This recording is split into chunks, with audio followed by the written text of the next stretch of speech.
Tricycle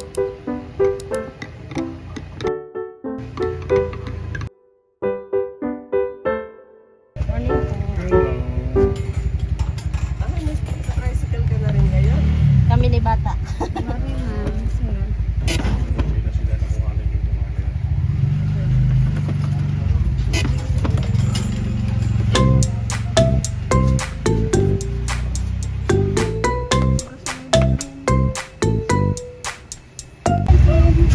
Morning po. Morning po. Kumusta?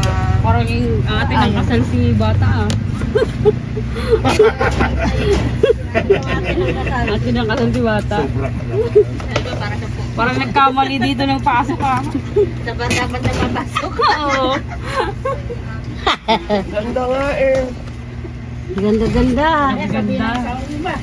Ay, gumagit na ka na. Aga nyo ah.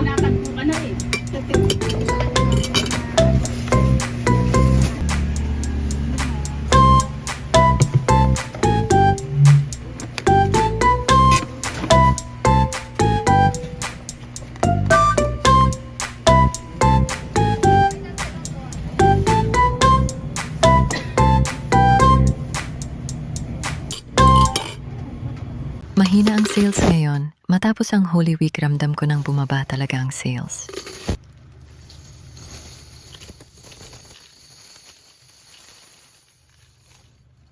Marahil epekto ito ng oil crisis na dulot ng giyera sa Middle East.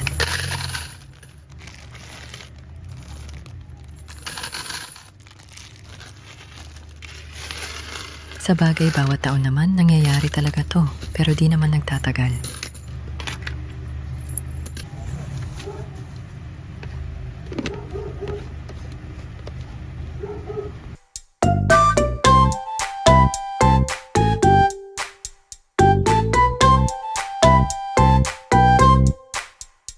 Hindi madaling maging business owner, pero hindi namin sila pababayaan. May mga kasama ka ba namang ganyan kasisipag? Gugustuhin mo bang wala silang kikitain para sa pamilya?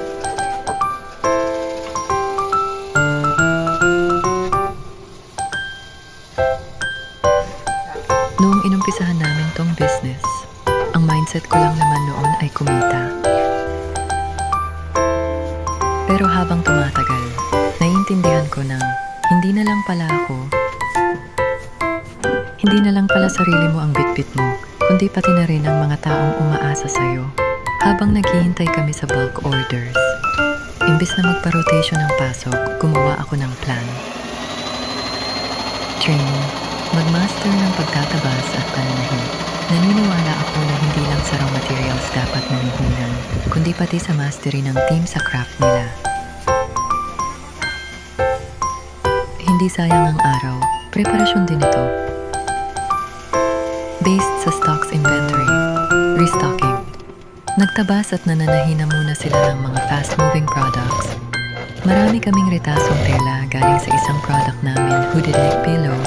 Instead na itapon, ginawang basahan para lang maging productive pa rin.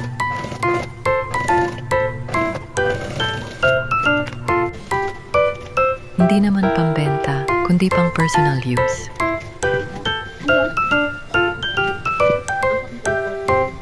Let's give them a voice. Quick informal meeting lang.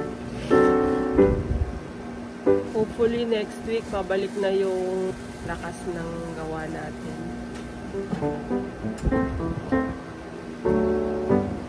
Pero okay lang naman sa inyo, no? Habang di pa malakas. 8 to 5? 8 to 5 muna ang pasok. Mas gusto nyo ba yon 8 to 5 kaysa sa 7 to mainit pa? Ano yan? Tingin. Sa palagay. 7 to 5 or 8 to 6? Kami uti na isang oras. Oo. Ano po kayo? Hindi, kung kami natin tayo ng isang oras. Hindi talaga isang oras sa umaga. 8 to 6. Okay lang naman. Ano si Gabi? 8 to 6. Or 75. 75 na lang. 75? Taas kami ng 75. Sabi nyo kanina, ano, gusto nyo mag alas 8. Agabi na kasi kung alas 6, ang dami ng pasahero. Ah, matraffic naman. 8 to 5. Yes. Kasi sabi ko, pag walang outing, 8 tayo, kasi 5. Ang tama yung makapitulog kasi mainit. Sige. Yung kayang pumasok ng 7, hindi pumasok kayo ng 7 or 7:30. Para kahit papano, meron pa rin kayong OT na konti. Tapos ang out natin, 5 p.m. Okay sa'yo. Wala na nagsalita eh. Sige, 8 to 5 na. Fix. 8 to 5. O, kung maraming ano, Shopee, eh di pwede naman mag-extend. Oo, ganun. Shopee, Lazada.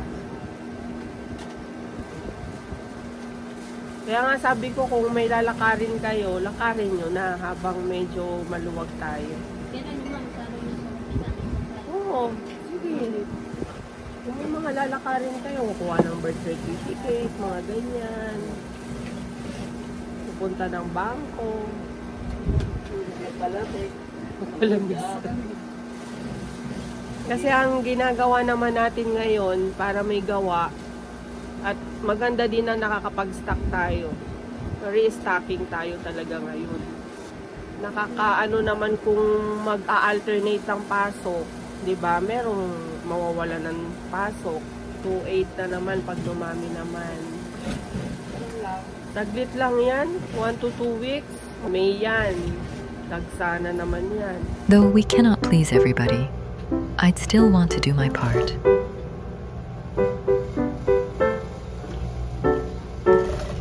God knows our intentions, by the way.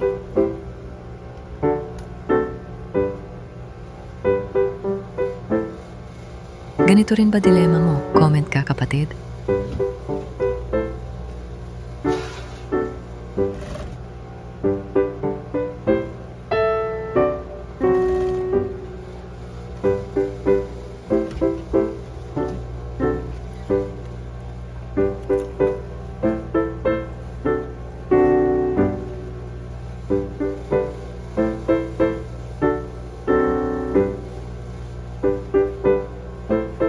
Thanks for watching.